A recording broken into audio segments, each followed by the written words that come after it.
Imagínense entrar a la tienda de un adivino, pero en lugar de una de esas típicas bolas de cristal sobre la mesa y un ambiente lleno de incienso, hay una terminal financiera brillando en la oscuridad.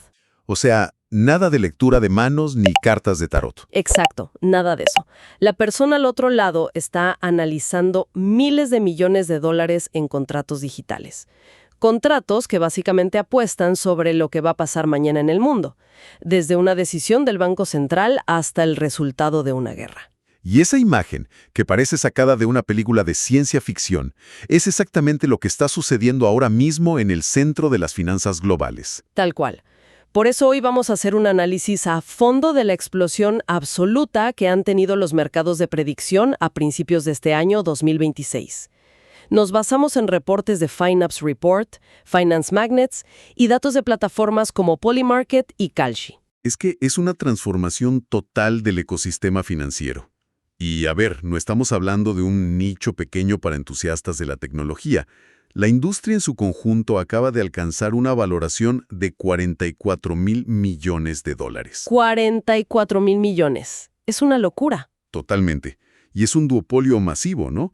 Por un lado, tienes a Polymarket, operando desde el extranjero, liderando con 21,500 millones. Y por otro lado, pisándole los talones, está Kalshi, su rival estadounidense, con 17,100 millones.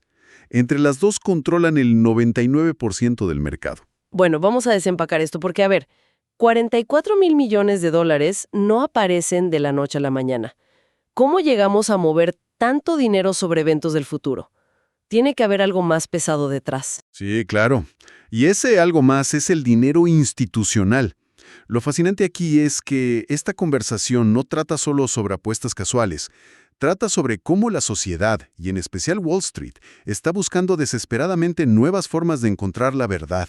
O lo más cercano a la verdad en un mundo tan lleno de ruido mediático, ¿verdad? Exactamente.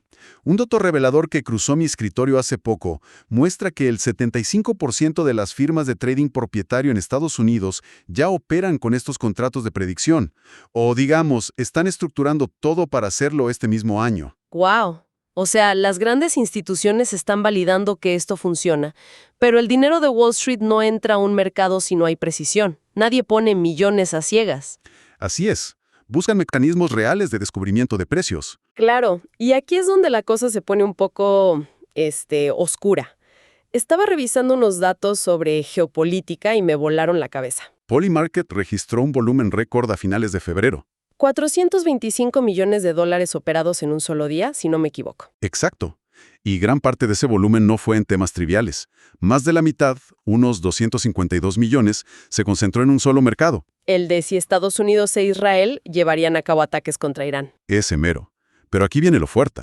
Los análisis de firmas como Bubble Maps revelaron que un solo operador ganó $967,000 en ese mercado. Casi $1 millón.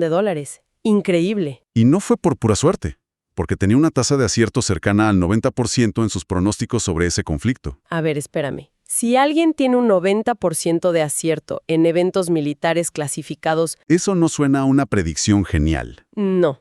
Suena a que alguien ya leyó el guión de futuro. Es como tener una bola de cristal en la mesa, pero empezamos a sospechar que alguien debajo de la mesa ya leyó las respuestas del examen. Totalmente de acuerdo. Y ese es precisamente el dilema central de todo este modelo. Fíjate que tradicionalmente, la gran defensa de los mercados de predicción es la teoría de la sabiduría de las multitudes. Ajá, la idea de que si juntas a miles de personas, el consenso será exacto. Exacto. El problema es que cuando ves operaciones tan precisas en eventos de seguridad nacional, la narrativa se fractura. La precisión algorítmica de estas plataformas nos obliga a cuestionarnos quién está operando realmente. Claro. ¿Es la sabiduría de la multitud o es alguien con acceso a información diplomática haciendo insider trading? Es decir, usando información privilegiada antes de que llegue el público. Es una crisis de integridad gigante. Y para ilustrar eso, fíjate en otro caso brutal, el de Venezuela. Un operador convirtió una inversión de unos $32,000 en casi $410,000 de ganancia pura. Prediciendo la captura de Nicolás Maduro. Sí. Apenas unas horas antes de que ocurriera. Un evento que solo un puñado de oficiales gubernamentales conocía con anticipación. Es una anomalía estadística gigantesca. Claro, Pero para ser justos con la tecnología, hay que contrastar ese caos de la geopolítica con lo que ocurre en mercados macroeconómicos. Ahí el panorama cambia. ¿Te refieres a cosas como la Reserva Federal y las tasas de interés? Exactamente. Por ejemplo, en marzo de 2026, el mercado predijo con un 99% de probabilidad que la Fed mantendría las tasas sin cambios. Y le atinaron. Le atinaron. Y respaldado por más de 252 millones en volumen. Ahí no hubo información militar filtrada. Hubo un análisis macroeconómico perfecto. Funciona como un oráculo confiable para que las instituciones cubran sus riesgos. O sea, cuando las reglas son claras y los datos son públicos, funciona de maravilla. Pero aquí hay una diferencia clave entre las plataformas. Polymarket domina la geopolítica porque su infraestructura está en blockchain, en la red Polygon. Lo que les da una flexibilidad mundial tremenda, ¿sí? Pero Kalshi es estadounidense y está estrictamente regulada. No pueden ofrecer mercados sobre golpes de Estado sin meterse en problemas con el gobierno. Entonces, ¿qué hicieron para competir? Tuvieron que pivotar. Si quieres captar volumen masivo dentro de Estados Unidos, sin problemas diplomáticos, vas hacia donde está la atención del estadounidense promedio. Y encontraron su mina de oro en los deportes. Y vaya si lo hicieron. Los deportes ahora representan el 76.1% del volumen de Kalshi. El 76%. Es un embudo de adquisición de usuarios brillante. Lanzaron una campaña de $1,000 millones para el bracket perfecto del torneo de básquetbol universitario, el March Madness. Sí, y esa jugada sola los catapultó al puesto número 7 de las aplicaciones más descargadas en la App Store. La atención se volvió microscópica. ¿Tenían contratos sobre jugadores específicos? No. Totalmente. Yacel Lendeborg de Michigan era el favorito, con un 28% de probabilidad para ser el jugador más sobresaliente. Y Braden Boris, de Arizona, tenía un 15%. Incluso operaban basándose en tendencias históricas rarísimas, como la Universidad de Connecticut, que llegó con 14 victorias consecutivas contra el margen de apuestas. Y claro, viendo esto, aparecieron competidores como OG.com y Robinhood Predictions. Que eliminan las tarifas para el usuario casual, claro. Pero todo esto suena fascinante desde el negocio, aunque traza una línea roja legal muy peligrosa. Ahí te quería detener. Aquí es donde se pone realmente interesante. Si el 76% de la actividad son apuestas sobre si Michigan va a ganar, ¿en qué se diferencia esto de un casino tradicional? Esa es la pregunta del millón. Técnicamente, a nivel federal, Kalshi opera como un mercado de contratos designado bajo la CFTC, que es la Comisión de Comercio de Futuros de Productos Básicos. O sea, no están apostando contra la casa. Le están comprando un derivado a otra persona. Exactamente. Se liquida basándose en un evento externo. Pero esa línea borrosa es exactamente lo que ha enfurecido a los reguladores estatales. Porque lo ven como apuestas deportivas disfrazadas de Wall Street, ¿verdad? Tal cual. Imagínate a Nueva York, que recauda miles de millones grabando las apuestas tradicionales al 51%, y de repente ven a estas plataformas evadiendo esos impuestos. Les están tocando la billetera, y eso nos lleva a esta guerra territorial a gran escala. A mediados de marzo, Kalshi ya enfrentaba más de 20 demandas a nivel estatal. Sí, incluyendo 20 cargos penales en Arizona. 20 cargos penales y órdenes de restricción en Nevada y Massachusetts. Básicamente los estados dijeron, aquí no entras. Y el problema no se quedó en los estados, provocó una colisión inevitable con el gobierno federal, desatando una tormenta legislativa sin precedentes en el Congreso. Introdujeron 3 proyectos de ley en solo 5 días. Y ojo, esto no es de izquierda contra derecha. Vimos a demócratas como Adam Schiff y Elizabeth Warren uniéndose a republicanos como John Curtis. Sí, con legislaciones como el Prediction Markets Are Gambling Act y el Stop Corrupt Bets Act. Títulos bastante directos. Quieren prohibir rotundamente los contratos deportivos, políticos y bélicos. Prácticamente quieren cortarles las piernas. Quieren dejarlos operando solo con datos aburridos. Y lo interesante es el contraste con Predicted. Ah, sí, la plataforma académica. Exacto. Mientras Kalshi gasta fortunas en tribunales, Predicted opera pacíficamente bajo una carta de no acción de la misma CFTC.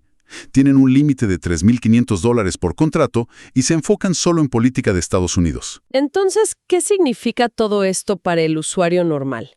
Digamos que alguien tiene su dinero metido en un contrato de Kalshi y un estado cierra la plataforma. ¿Qué pasa con ese dinero? Esto plantea una pregunta importante. Hay una buena y una mala noticia. La buena es que, al estar reguladas por la CFTC, los fondos están segregados, no se pierden. Ok, el efectivo en la cuenta está a salvo. ¿Y la mala? La mala es que el destino de los contratos abiertos es un vacío legal absoluto. Hay un conflicto enorme de soberanía entre el gobierno federal y el derecho de los estados a regular el juego. Me imagino que frente a esta amenaza, las plataformas no se han quedado cruzadas de brazos. Empezaron a autorregularse, ¿no? Implementaron guardarraíles. Sí, integrando vigilancia de inteligencia artificial con Palantir para evitar que políticos o atletas apuesten en sus propios eventos. Y también está la evolución tecnológica. Polymarket compró la startup Brahma para simplificar el uso de criptomonedas y contratos inteligentes. Buscan que se sienta como usar una app bancaria normal. Y Kalshi busca ofrecer operaciones con margen a través de Kinetic Markets. Apalancamiento puro. Y para construir todo esto se necesita dinero, como el fondo Sync Capital que recaudó 35 millones. Y lo más curioso es que está respaldado por los propios CEOs rivales de Kalshi y Polymarket. Rivales de día, socios de infraestructura de noche. Pero mientras ellos construyen, el usuario se enfrenta a la dura realidad de la rentabilidad y el caos fiscal. Los impuestos. El IRS no tiene reglas claras. Los contadores no saben si aplicar la sección 1256, tratarlo como acciones comunes o como pérdidas de juego. Que con la nueva ley de 2026 solo compensan el 90% de las ganancias.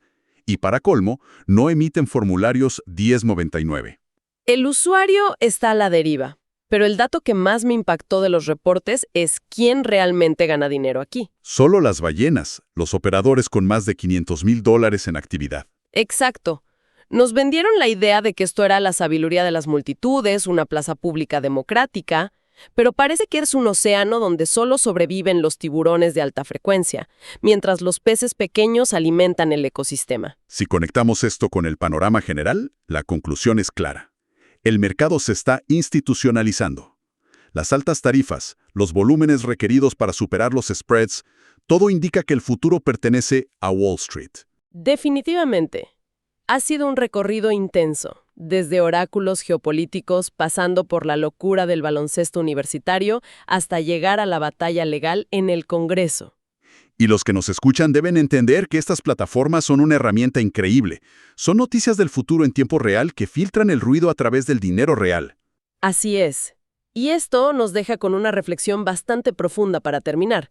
Si los gobiernos logran prohibir estos mercados en plataformas reguladas, la demanda por predecir el futuro no va a desaparecer. Para nada. Simplemente se va a mover. Se va a mover a la oscuridad del Internet descentralizado, plataformas offshore, donde no habrá reglas, ni límites, ni ninguna protección. La pregunta ya no es si el futuro será mercantilizado.